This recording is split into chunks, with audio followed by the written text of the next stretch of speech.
Bonjour à tous et bienvenue sur la chaîne de Fougny. Les amis, la date de la revanche entre Anthony Joshua et Daniel Dubois se précise. Ça y est, faut pas se mentir, ils sont dans la négociation pour organiser la revanche. Dubois, il a tranché et en fait tout ça commence on commence à réunir les pièces du puzzle. On comprend pourquoi l'IBF impose un combat entre Kabayel et Bacolé, puisque en attendant, Dubois va défendre son titre contre Anthony Joshua lors d'une revanche, et les gagnants s'affronteront. Bon, ça déjà c'est un peu plus clair dans notre esprit. Maintenant, j'avais quand même un doute sur est-ce que Daniel Dubois va prendre le risque, entre guillemets, de retenter l'aventure. Et en fait, il s'est exprimé à ce sujet. Donc avant de parler des promoteurs, où ça va se passer, quand ça va se passer, etc., on va en parler évidemment, mais on va parler un petit peu de l'interview de Daniel Dubois. Pardon, excusez-moi. Très enrichissante. Alors, il a été interviewé par Seconds Out. Bon, c'est un journal anglais. En fait, il a déclaré vouloir de nouveau affronter Alexander Usyk. Donc ça, c'est quand même un point important. Il a dit avec lui, c'est une affaire inachevée. Et la prochaine fois que l'on s'affrontera, plus rien ne sera pareil. Je me suis beaucoup amélioré. Donc, il ne ferme pas la porte d'un combat contre Usyk qui pourra lui apporter du pognon et il a une revanche à prendre, les gars. Donc ça on peut le comprendre aisément. Ensuite, il s'est exprimé concernant la revanche avec Anthony Joshua. Il dit, s'il le veut, alors moi aussi, je suis partant. Et évidemment, Anthony Joshua le veut. C'est sa dernière chance d'aller chercher un titre. S'il ne le veut pas, il met une croix sur une chance d'être champion du monde. Il met une croix sur sa carrière de professionnel au sens direct du terme et il passe sur des combats pour avoir du pognon. Donc là, il va la prendre, sa revanche. Joshua, il va saisir l'opportunité. Et il dit, et là c'est assez essentiel, Daniel Dubois dit, ce soir-là, j'ai été le meilleur. Ce qui est vrai. Mais il n'y a aucun manque de respect. Je ne vais pas faire la mauvaise langue contre lui. Ce fut un gros combat. Et s'il veut remettre ça, on peut le faire. Et ce sera encore mieux. Et là, ce qu'il soulève, c'est très intéressant. Il reconnaît que c'est un gros combat, que lui-même a dû s'employer énormément dans ce combat.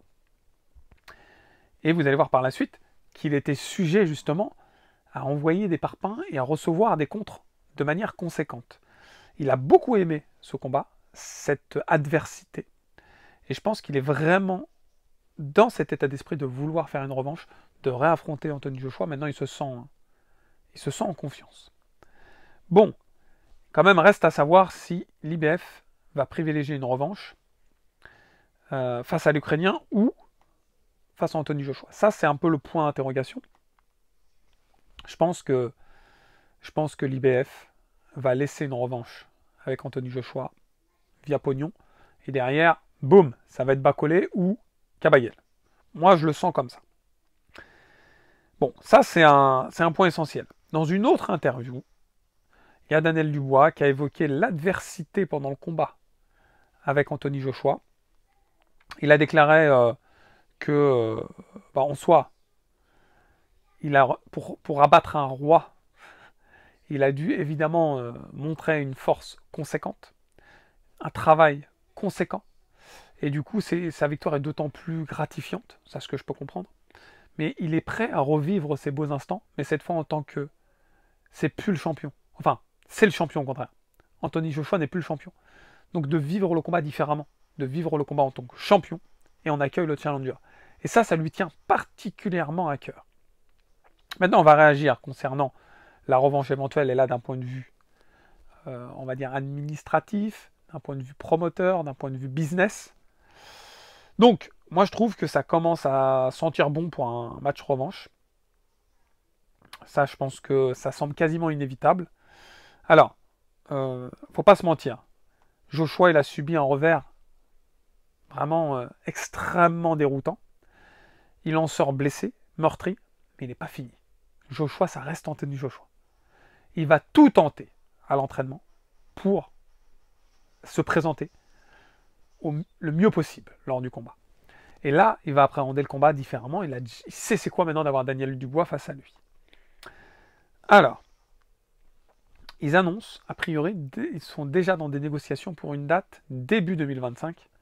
Alors, dès 2025, dès début 2025, ils annoncent, a priori, le combat revanche. C'est Eddie Hearns qui s'est exprimé après s'être entretenu avec Michael Benson. Donc Eddie Hearns, promoteur d'Anthony Joshua. Et du coup, l'idée, après l'entretien, c'était de confirmer la tenue de la revanche entre Anthony Joshua et Daniel Dubois. Et Eddie Hearns, il s'est montré assez précis sur la date, en précisant que ça serait plutôt au mois de février 2025, et tout corrobore. Tout corrobore parce que le temps de se remettre d'un KO, mais pas trop tard pour pouvoir accueillir une première défense de titre. Et je pense que Kabayel et Bakole vont s'affronter entre décembre et février également. Donc tout s'enchaîne. Bon, évidemment, ça risque d'être, à mon avis, à Riyad. Il y a de fortes chances. Michael Benson, il a dit « Told by Eddie Hearns, say he remains... » Mon anglais, il est pourri. In talks with Frank Warren on a rematch of the Queenberry Matchroom 5 vs 5. Donc, en gros, après, il dit « This could line up with Daniel Dubois versus Anthony Joshua, rematch en Arabie Saoudite en février. » Donc, il l'annonce lui-même. Moi, je suis partisan de me dire que Anthony Joshua et Daniel Dubois souhaitent impérativement une revanche. Ils veulent voir ce combat pour une question pécuniaire et une question de prestige. Donc, moi, je veux la voir, cette revanche. Je vous le dis, je veux la voir. Et le gagnant prendra le gagnant de Bakole et Kabayel. Évidemment, je vous cache pas.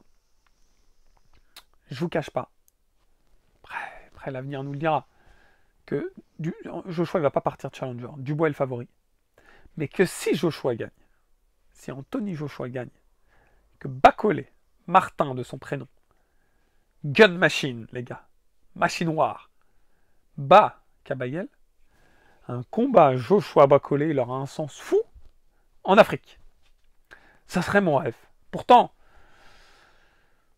pourquoi je dis Anthony Joshua? Parce que je le sens plus proche du Nigeria que Dubois. Elle doit avoir deux origines, Daniel Dubois, je ne sais rien en fait, je ne me suis pas renseigné. Mais ça aura beaucoup plus de sens à Anthony Joshua, Martin Bakole pour l'histoire. L'histoire du peuple africain, l'histoire de la boxe. Bakole, il est porte-drapeau quand même du Congo, porte-drapeau de l'Afrique. Il vit pour l'Afrique, il vit pour le Congo, il vit pour la boxe. Il y va, il n'a pas peur. Joshua, c'est quand même un emblème de la boxe. Donc ça s'y prêterait davantage. Maintenant, est-ce que Joshua va réussir à surmonter l'obstacle, le mur Daniel Dubois? J'en suis pas persuadé, les gars. J'ai peur pour lui maintenant. Et psychologiquement, il est affecté. Physiquement, il a été affecté par un chaos monstrueux. Est-ce qu'il va savoir rebondir, réagir après une telle défaite? Regardez Wilder, quand il a affronté Tyson Fury. Il a affronté Tyson Fury, il y a eu match nul. Bon. Sans le down, 12e round, Fury déjà gagné le premier combat. Deuxième combat, Wilder il se prend une correction. On pense que Wilder il est plus là. Il veut tenter sa revanche. Au troisième combat, il prend cher quand même. Faut pas se mentir. Même s'il arrive à envoyer Tyson Fury au tapis, je crois que c'était au troisième ou au quatrième. Au quatrième, je crois qu'il envoie Tyson Fury au tapis 2 fois. C'est dur pour Wilder. J'espère que Joshua va savoir gérer différemment ce combat. Éviter l'estocade d'Daniel Dubois dans les premiers rounds. Éviter d'être amorphe, les bras pendant que l'autre il envoie un crochet quand même. Et il doit être tout le temps sur le qui-vive, tout le temps les bras hauts, tout le temps sur la rotation. Je ne suis pas un boxeur professionnel, les gars. Mais je sais que face à un Daniel Dubois, il faut avoir la garde haute, quoi. Il ne faut pas, les 10 dernières secondes du combat, baisser les bras, quoi. Je ne comprends pas, du round. Donc, j'ai pas compris la mauvaise gestion de la distance d'Anthony Joshua. Ils ont ce crochet, il est beaucoup trop large. Je l'évite juste comme ça d'un mouvement de la tête. Il aurait fait ça en évitant, ça aura amorti le choc, il ne sera pas trop retrouvé down. Il aura subi un coup, mais beaucoup moins violent. Donc je pense qu'il a une sacrée remise en cause. Est-ce qu'il est capable de remonter la pente? Oui. Face à Ruiz, il l'a fait. Certes, pas de manière spectaculaire, mais il a fait le job. Est-ce que Anthony Joshua est capable de faire le job? Je l'espère. On aura la réponse prochainement. Pas mal. L'année 2024-2025 s'annonce quand même une belle année. Dès le début, on a des combats qui nous hype. Dubois, Joshua, numéro 1. Là, on a du Beterbiev, Arthur contre Dimitri Bivol. Un combat monstrueux que j'attends avec impatience. L'année va être riche, riche. Tyson Fury Usyk 2. J'en passe plein.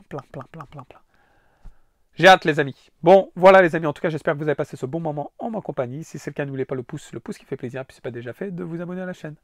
Dans tous les cas, je vous dis à très vite. Ciao, ciao.